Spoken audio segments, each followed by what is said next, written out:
हर व्यक्ति के ऊपर माता का पिता का ऋण होता है। उसी ऋण को उतारने के लिए, अच्छा वो ऋण कैसे उतरेगा? माँ बाप का ऋण कभी नहीं उतरता, लेकिन पुत्र यदि अपने कर्तव्य करे तो वो ऋण कुछ कम हो जाता है। आप उतार नहीं सकते पूरा, कम कर सकते हैं। क्या करके कम करें? माँ की सेवा करो तो माँ का ऋण कम होगा, पिता की सेवा करो पिता का ऋण कम होगा, माँ बाप को तीर्थ कराओ, माँ बाप को भागवत सुनवाओ, कम होगा। और जब आप माँ बाप से सब कुछ लेते हैं, कुछ देते नहीं, और जब माँ बाप की हो जाती है मृत्यु, तो क्या होता है कि माँ बाप चाहते हैं कि आप, दादा दादी चाहते हैं कि आप उनके नाम से कोई पुण्य का काम करो। जब आप पुण्य का काम नहीं करते, यदि उन्होंने पुण्य करके मरे हैं तब तो वो मोक्ष पा लेते हैं, आपके पिताजी, माताजी, दादाजी, दादी जी। और यदि उनके पुण्य में थोड़ी कमी रह गई तो वह पितृलोक चले जाते हैं। कितने लोक होते हैं? जैसे हम लोग रहते हैं मृत्यु लोक में, भगवान रहते हैं बैकुंठ लोक में, देवता रहते हैं देवलोक में, ब्रह्मा जी रहते हैं सत्य लोक में, सबका जैसे ध्रुव जी रहते हैं ध्रुव लोक में, ऐसे पितर रहते हैं पितृलोक में। तो आपके पितर मतलब आपके पिता, दादा, इन सबको पितर कहा जाता है। पूर्वज जो नहीं रहे उन्हें क्या बोला जाता है? वो पितर हो गए। अच्छा, अब उन्होंने पुण्य किया, जैसे आप लोग पुण्य करके जाओगी मैया तो आप तो पुण्य करके मुक्त हो जाओगी, पर आपके पुण्य में कमी रह गई तो आप पितृलोक जाओगे, और पितृलोक में इंतजार करोगे कि मेरा बेटा मेरे नाम से कोई पुण्य करेगा तो वह पुण्य का फल मुझे मिलेगा, उस पुण्य से मेरी सदगति होगी। परंतु जिनके बच्चे पितरों के लिए करते हैं तो उनके पितर उन्हें आशीर्वाद देकर के मुक्त हो जाते हैं, और जिनके बच्चे नहीं करते उनके पितर उन्हें बद्दुआएं देने लग जाते हैं, शाप देने लग जाते हैं। उसी को कहते हैं पितृदोष। फिर लोग क्या कहते हैं? भैया पितृदोष चल रहे हैं। पितृदोष क्या होता है? पितृदोष से आपका कई बार पितृदोष होने से वंश की वृद्धि रुक जाती है। कई बार समाज में देखा गया 3 बेटे हैं और 3 बहुएं हैं, पर तीनों को बच्चा नहीं है। ऐसे कैसे हो सकता है? और डॉक्टर बोल रहे हैं सब नॉर्मल है, फिर भी बच्चा नहीं हो रहा है। डॉक्टर कह रहे हैं नॉर्मल है, तो मतलब कहीं ना कहीं से कोई दोष तो है। इसी कई बार आपका काम होते होते रह गया। बड़ी मेहनत, आपके पड़ोसी कम मेहनत करते हैं, वो ज्यादा तरक्की पा लेते हैं। आप ज्यादा मेहनत करते हैं, तरक्की नहीं होती। क्यों? कहीं ना कहीं दोष रहते हैं हम सबके जीवन में। इसलिए अपने पितरों के निमित्त कोई शुभ कार्य करने में पीछे मत रहा करो। अब आप कहो कि महाराज जी हम अपने पितरों के लिए क्या कर सकते हैं, तो सबसे बेस्ट, सबसे उत्तम कार्य मैं आपको बताऊं, अपने पितरों के निमित्त आप भागवत जी के पाठ करा सकते हैं। कोई कितना भी बड़ा अपराध करके मरा हो, पापी से पापी, गया श्राद्ध सतेनापि मुक्तिर्मे न भविष्यति। गया श्राद्ध कर लेने से भी, यदि पिंडदान कर लेने से भी यदि किसी की मुक्ति रह गई तो भागवत सुन लेने के बाद उसकी मुक्ति निश्चित होती है। अंतिम भागवत जी हैं, जितना अच्छा कर सकते हैं कर लें। अभी मौका है अच्छे करने का, अभी मौका है।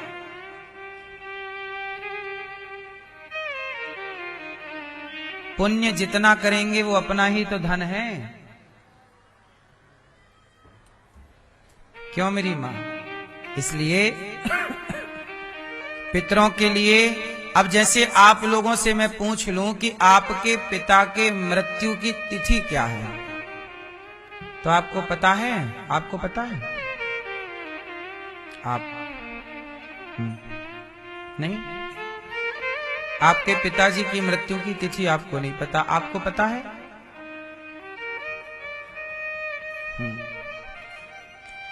सबको अपने पिता के मृत्यु की तिथि याद होनी चाहिए, तारीख नहीं।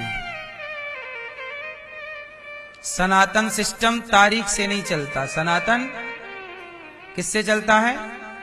तिथि से। अपनी सास की, अपनी मां की पुण्य तिथि, मृत्यु की तिथि याद रखिए, और जब भी उसकी तिथि आए, हर महीने आएगी। यदि आपकी मां अष्टमी, आपके पिताजी अष्टमी को गए माना की उदाहरण, तो अष्टमी शुक्ल पक्ष की हो या कृष्ण पक्ष की, आपके पिताजी गए शुक्ल पक्ष की अष्टमी को माना की, तो अगले महीने फिर अष्टमी आएगी शुक्ल पक्ष की, उसके अगले महीने फिर आएगी। साल में 12 बार तिथि आएगी आपके पिता की। कितनी बार आएगी? इन 12 बार आपको क्या करना चाहिए? अपने दादा की, पिता की पुण्यतिथि पर एक दीपक जला करके पितरों के नाम का दक्षिण दिशा में रखना चाहिए। अपने मंदिर में ही दक्षिण दीवार की तरफ रख देना चाहिए, मंदिर में ही दक्षिण की तरफ, दक्षिण की ओर मुंह करके। और उस तिथि पर, जैसे अष्टमी के दिन पिता की तिथि है, यदि हो सके तो 2-4 ब्राह्मणों को बुला लो, 2-4 कन्याओं को बुला लो। उस दिन, तिथि के दिन 2-4 ब्राह्मणों को भोजन करा दो, कन्याओं को भोजन करा दो। आसपास गैया है तो पिता के नाम से गाय को चारा खिला दो। उस दिन विशेष चिड़ियों को दाना, कौआ को दाना, कुत्ते को रोटी, अगल बगल जो कुत्ते हैं उनको पेट भर, पिता के नाम से। ये 1 महीने में 1 बार कर सकते हैं आप, तो कर लीजिए। एक तिथि आए तो अपने पिता की तिथि पर आप गौरी गोपाल आश्रम में संतों को भोजन बंटवाएं कि भाई यहाँ हजारों संत भोजन करते हैं गौरी गोपाल में, पिता की पुण्य तिथि पर हम संतों को भोजन बंटवाएंगे। माँ की पुण्य तिथि पर हजारों साधु संत जो भोजन करते हैं, गौरी गोपाल आश्रम में ये संतों को रोटी बंटवाएंगे कि भाई आज का भोजन हमारी ओर से, हमारे पूज्य पिताजी की ओर से। माँ की मृत्यु पर इन वृद्ध माओं को भोजन करा दो कि यहाँ गौरी गोपाल में वृद्ध माएं रहती हैं, माओं को भोजन करा दो। यदि कर सकते हैं तो उस तिथि पर 12 बार, शुरू के कम से कम 2-3 साल तक तो ये कार्य कर लो। 3 साल के बाद फिर क्या होता है कि पिंडदान हो जाता है गया जी में। जब तक गया श्राद्ध नहीं कर लेते तब तक वो हर महीने की तिथि याद करके कर लो। फिर गया श्राद्ध कर लिया तो फिर हर महीने करने की जरूरत नहीं है। फिर साल में 1 बार पितृपक्ष जब आता है, उस पितृपक्ष में जो तिथि आती है आपके, जैसे अष्टमी है तो अष्टमी आएगी, तो उस अष्टमी के दिन आप गया श्राद्ध कर आओ। और अब आप लोग प्रश्न करेंगे कि हमने तो गया श्राद्ध कर दिया, पिंडदान कर दिया, अब क्या करें? तो गया श्राद्ध करने के बाद भी नियम तो यही है कि माता पिता की तिथि पर आप कुछ ना कुछ कार्य छोटा मोटा ही, पंजीरी ही बांटिए बाप के नाम से, पर ये उस तिथि पर पंजीरी ही सही पर बटनी चाहिए। अन्न दान उस दिन भले पंजीरी का करो, पर हो उस तिथि पर, माता और पिता की तिथि पर। इससे क्या होगा? इससे आपके पितरों की परम गति होगी, पितृ दोष नहीं होगा, और साल में 1 बार, जीवन में 1 बार भागवत जी के पोथी पाठ करवा ली अपने माता पिता के नाम से, उससे आपका जीवन बेहतर होगा। आज का व्यक्ति इतना आलसी हो गया है कि अपने कर्तव्यों को भूल गया। ना माँ का कोई कर्तव्य पूरा कर रहा है, ना पिता का वो बोलता है आज के व्यक्ति अरे हम तो विज्ञान के युग के हैं, हमें ये भरोसे ही नहीं है क्या वया क्या होता है। तुम नहीं मानते इसका मतलब ये नहीं है कि सत्य नहीं है। ना मानने से अंग्रेज आते हैं और गया श्राद्ध करने लगे। पता है आपको अंग्रेज, आप गया जी जाइएगा पितृपक्ष में, अंग्रेज मिलेंगे आपको श्राद्ध करते हुए। जो सत्संग कर रहा है, जो समझ रहा है, वो सब अपने कर्तव्य कर रहे हैं। आज की आपाधापी में लोग भूल गए, कर्तव्य कोई नहीं करना चाहता। तो मातृ ऋण, पितृ ऋण, तीसरा ऋण है देव ऋण। देव ऋण, सूर्य भगवान को जल चढ़ाइए, भगवान का स्मरण कीजिए, इससे देव ऋण से मुक्ति मिल जाती है। देवताओं का भी ऋण है ना, प्रकाश दे रहे हैं सूर्य भगवान, आपको हवा मिल रही है, पानी मिल रहा है, ये प्रकृति तो दे रही है, तो देवताओं का ऋण है। और चौथा ऋषि ऋण। ऋषि ऋण क्या होता है? ऋषियों ने आप लोगों के लिए आयुर्वेद लिखा, धनुर्वेद लिखा, आप लोगों के लिए पुराण, रामचरितमानस किसने लिखी? ऋषियों ने, तुलसीदास जी। संत ना होते तो बताओ आज का समाज इस तरह से संस्कारी और सुव्यवस्थित होता? आप सबकी वाणी में संतों की भाषा है। आप लोग क्या बोलते हैं जब कोई बात होती है? अरे बड़ा हुआ सो क्या हुआ। अब ये बड़ा हुआ सो क्या हुआ, ये किसकी भाषा है? संतों की तो वाणी है। तो संतों का ऋण हम सबके ऊपर होता है, क्योंकि हम जो बोल रहे हैं वो कहीं ना कहीं संतों की वाणी। वो जब भी आप कोई उदाहरण देते हैं तो आप क्या बोलते हैं? आप बात बात में बोला करते हैं कि देखो रामायण में ऐसा लिखा है, भाई को धोखा नहीं देना चाहिए, भरत जी और राम जी। अब राम और भैया भरत के बारे में आपने पढ़ा होगा, तो जहां भी पढ़ा होगा उस ग्रंथ को लिखने वाले कोई ऋषि ही होंगे। बोलो हाँ। रामायण पढ़ोगे तो महर्षि वाल्मीकि जी ऋषि, रामचरितमानस पढ़ोगे तो तुलसीदास जी ऋषि, महाभारत पढ़ोगे वेदव्यास जी ऋषि, पुराण पढ़ोगे वेदव्यास जी ऋषि। फिर तो जितना भी हम समाज में ज्ञान हमारे यहां है वो सब ऋषियों की देन है। इसलिए ऋषियों का ऋण है। तो ऋषियों का ऋण कैसे उतरेगा? बोले गीता रामायण का पाठ करते रहिए, ग्रंथों के प्रति सम्मान रखिए, तो ऋषियों के ऋण से मुक्ति मिल जाएगी। ये 4 ऋण होते हैं। इन चारों ऋणों से हम सब ऋणी हैं, माँ के, पिता के ऋण से, देवताओं के और ऋषि के ऋण से। इसलिए हमारे यहाँ चारों को प्रणाम है। माता को प्रणाम, पिता को प्रणाम, सूर्य भगवान देव ऋण। पहला प्रणाम सवेरे जागते व्यक्ति सूर्याय नमः, आदित्याय नमः, भौमाय नमः, खगाय नमः, मित्राय नमः, भास्कराय नमः। सूर्य भगवान को अर्घ देते हैं। आप लोग जल चढ़ाते हो सूर्य भगवान को?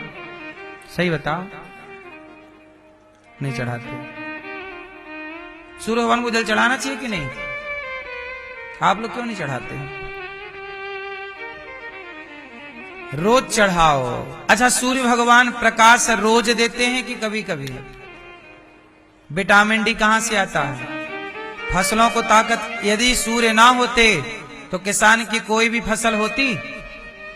यदि आप और हम जीवित हैं तो इसमें सूर्य भगवान का योगदान है। बोलो हाँ। तो जब उनका योगदान है तो 1 लोटा जल चढ़ा के धन्यवाद तो दे ही सकते हैं। ये तो थैंक यू है, ईश्वर का धन्यवाद। इसलिए धन्यवाद के तौर पर जल चढ़ाइए। हे ईश्वर आपका धन्यवाद। भगवान की भक्ति क्यों की जाती है? थैंक यू के लिए। हे ईश्वर। अच्छा बताओ, आप बहुत प्यासे हैं, पानी नहीं मिल रहा है चारों ओर, और तभी कोई पानी लेके आए और आपको पिलाए, तो आप थैंक यू बोलोगे कि नहीं उसे? उसने आपके प्राणों की रक्षा की कि नहीं जल देकर? फिर यदि उस व्यक्ति ने जल देकर आपके प्राणों की रक्षा की, तो आपके इर्द गिर्द आसपास यदि पानी है तो वो पानी कौन दे रहा है? ईश्वर। तो क्या उस ईश्वर को थैंक यू धन्यवाद नहीं होना चाहिए? इसलिए उसको माला जपते हैं।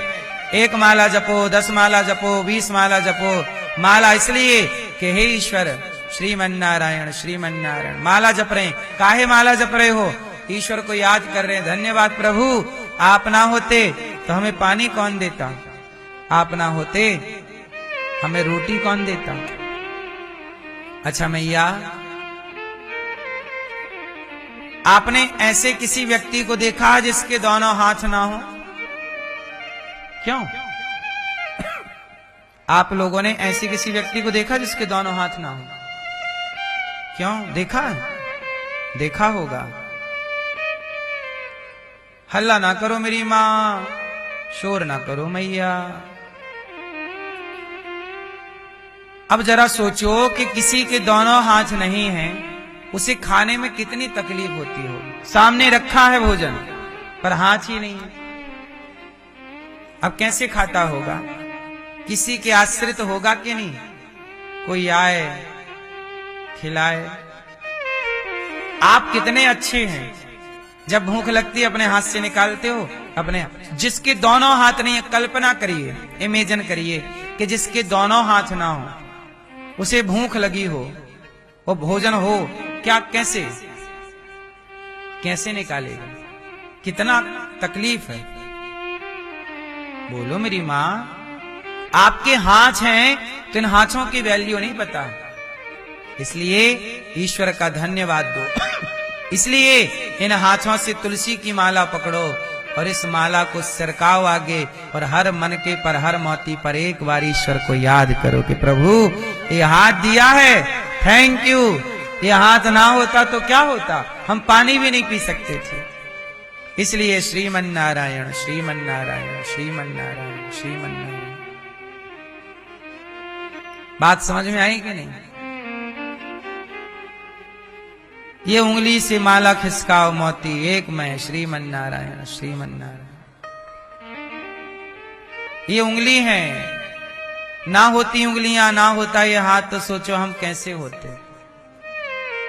आज मेरे पास 3 बच्चे आए, आज बेचारे तीनों अंधे थे। 3 लड़के आए, कथा में है क्या? 3 बच्चे आए और तीनों अंधे थे। तो मैंने पूछा कि यदि तुम्हें दिखेगा तो क्या देखना चाहोगे? बोले गुरुजी, जिनको दिख रहा है वो हमसे ज्यादा परेशान है। हम तो बस यही प्रार्थना करते हैं कि हमें यदि कुछ दिखें तो राधा रानी दिख जाएं, श्याम सुंदर दिख जाएं, और क्या देखें, किसे देखें? जरा सोचिए, आप उनकी आंखें नहीं हैं, आपकी आंखें हैं। आप सब देख सकते हैं, वो नहीं देख सकते। तुम देख सकते हो फिर भी शिकायतें बड़ी करते हो, वो नहीं देख सकते फिर भी उनकी शिकायतें नहीं थी।